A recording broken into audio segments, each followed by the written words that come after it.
منصور 5ویں جماعت میں پڑھتا تھا۔ دوسروں کو ڈرا کر خوش ہونا اس کی عادت بن چکی تھی۔ اس کی اس بری عادت سے سبھی تنگ تھے۔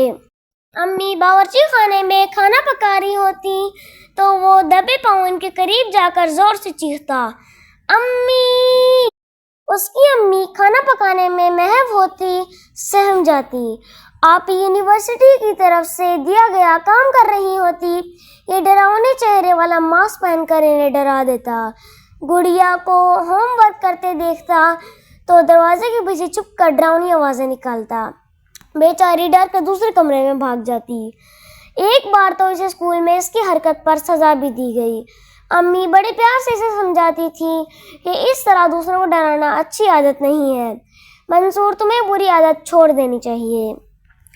ابو نصیحت کرتے ہیں کہ مجھے ڈر ہے کہ کسی دن تم اپنی اس عادت کی وجہ سے کوئی نقصان نہ اٹھا لو، لیکن وہ ان تمام نصیحتوں کو تو نہیں سنتا۔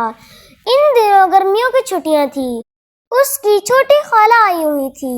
ان کا بیٹا حامد عمر میں منصور سے 2 سال بڑا تھا۔ ایک روز وہ بڑی دلچسپی سے ٹی وی پر اپنا پسندیدہ پروگرام دیکھ رہا تھا۔ منصور آہستگی سے کمرے میں داخل ہوا اور اپنا منہ حامد کے کان کے قریب لے جا کر ایک زوردار چیخ ماری۔ یہ کیا بےہودہ حرکت ہے! پاپ کارن کا لفافہ اس کے ہاتھ سے چھوٹ گیا تھا اور پاپ کارن فرش پر بکھر گئے تھے۔ منصور شرمندہ ہونے کے بجائے ڈھٹائی سے ہنسنے لگا۔ تمہیں مزہ چکھانا ہی پڑے گا، حامد بڑبڑایا۔ شام کا وقت تھا۔ آسمان پر گہرے کالے بادل چھائے ہوئے تھے۔ کچھ دیر بعد موسلا دھار بارش شروع ہو گئی۔ منصور اپنے کمرے میں بستر پر لیٹا ہوا تھا۔ تھوڑی دیر بعد بجلی چلی گئی۔ کمرے میں گھپ اندھیرا چھا گیا۔ وہ کمرے سے باہر نکلنے کا سوچ رہا تھا کہ یکایک کھڑک کی ایک تیز آواز کے ساتھ کمرے کی کھڑکی بند ہو گئی۔ منصور چونک کر اٹھ بیٹھا اور اندازے سے دروازے کی جانب بڑھنے لگا۔ دروازہ مقفل تھا۔ وہ کچھ دیر تک زور آزمائی کرتا رہا، لیکن دروازہ نہیں کھلا۔ وہ خوف زدہ ہو گیا تھا۔ کمرے میں اتنا اندھیرا تھا کہ ہاتھ کو ہاتھ سجائی نہیں دے رہا تھا۔ اسی لمحے کمرے میں ایک آواز گونجی، آج تم ہم سے نہیں بچ سکتے۔ اس آواز کی باز گشت پورے کمرے میں سنائی دے رہی تھی۔ منصور کو یہ آواز بہت ڈراؤنی لگی۔ اس کی گھٹی بن گئی۔ تم نے سب کو ڈرا ڈرا کر پریشان کر رکھا ہے۔ آواز دوبارہ ابھری۔ ڈر کے مارے اس کے حلق سے آواز بھی نہیں نکل پا رہی تھی۔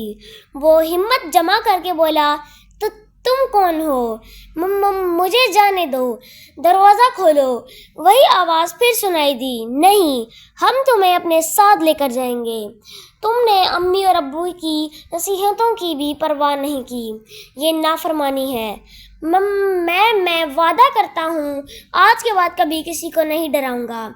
منصور دونوں ہاتھ جوڑ کر التجائیہ انداز میں بولا، میں بڑوں کی نصیحتوں پر عمل کروں گا۔ پھر وہ دوبارہ دروازہ کھولنے کی کوشش کرنے لگا، لیکن کامیابی حاصل نہیں ہوئی۔ کمرے کی فضا میں مسلسل ڈراؤنی آوازوں کی گونج سنائی دے رہی تھی۔ منصور کا خوف بڑھتا جا رہا تھا۔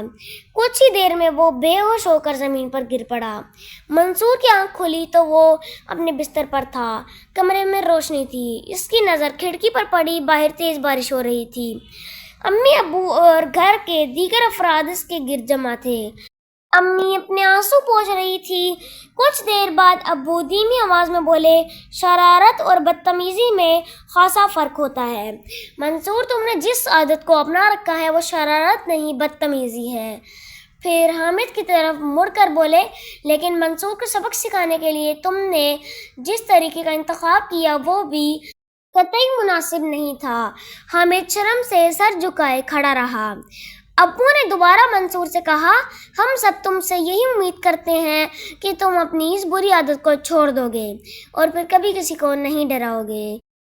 نہیں، اب کسی کو نہیں ڈراؤں گا، منصور نے دھیمی آواز میں ابو کی بات دوہرا دی اور اس کے چہرے سے لگ رہا تھا کہ اس نے اپنی بری عادت سے نجات حاصل کرنے کا پختہ ارادہ کر لیا ہے۔ پیارے دوستو، آج کے لیے اتنا ہی۔ ملتے ہیں آپ سے ایک نیکسٹ ویڈیو میں، تب تک کے لیے اللہ حافظ۔ Like, share and subscribe to our channel, and don't forget to press the bell icon. Allah Hafiz.